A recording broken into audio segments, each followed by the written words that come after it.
segment sponsored by Jim Williams and Associates. We are here on location at the Kingsport office of Jim Williams and Associates, talking today about family law. We are here with Jim Williams, and first of all, thank you so much for having us out today. Thank you very much. Obviously, family law covers a lot of different areas. Let's kind of start there with some of the things that you think about when we're thinking family law. Okay.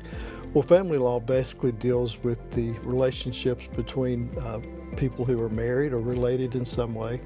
Could be members of the same household, could not be.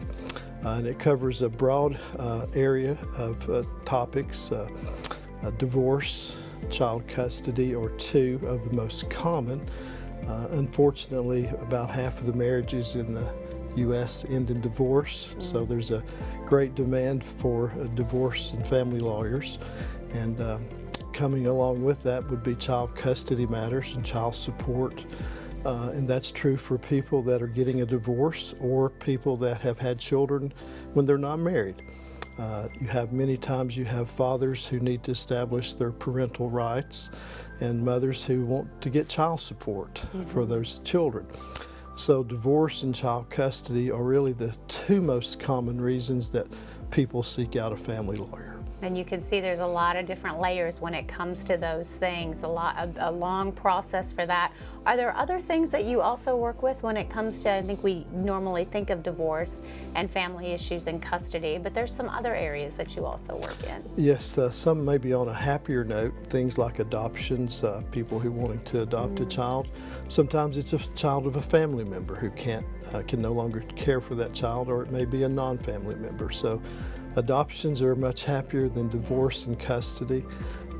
Also guardianships, there are people who they're not ready to adopt, but they do want to care for a child, so they'll enter into a guardianship to where they have legal custody of the child, where they can still care for the child's education and medical needs and things like that. So those are the more happier type things that we deal with. And certainly covering a lot of different ground there.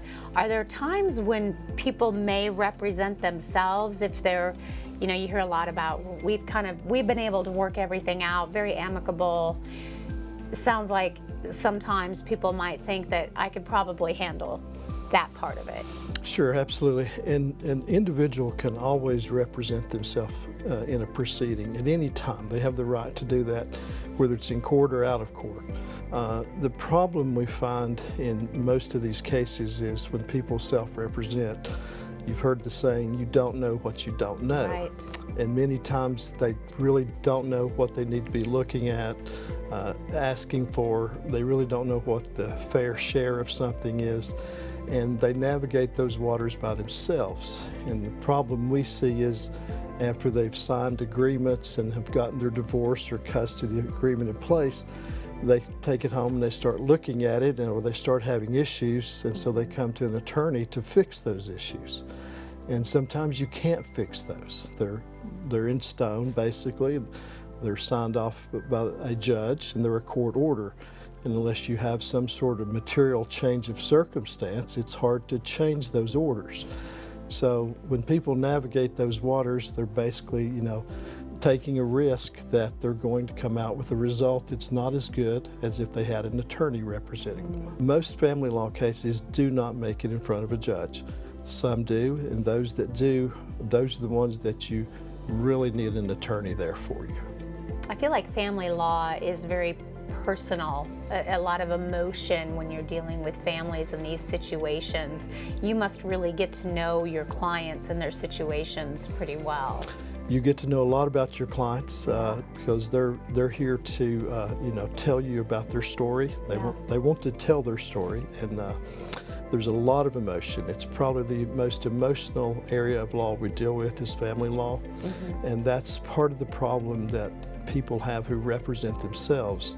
They're representing themselves based on their emotions, not on facts, and an attorney can be objective and not have that emotion tied to the advice that they're giving. So that's a very important reason to hire an attorney, is you want someone who's not emotionally involved in your case, or at least not as much as you are.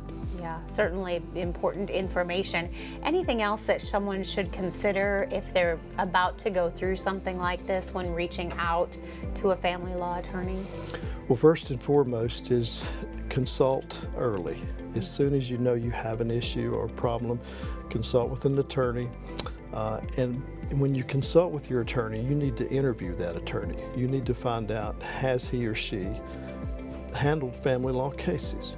If you go to an attorney who's an estate planning attorney, example only, has never done a divorce, and you hire that person to get you through, then you're probably not going to get the same result as an attorney who's handled 1,000 divorces. Yeah.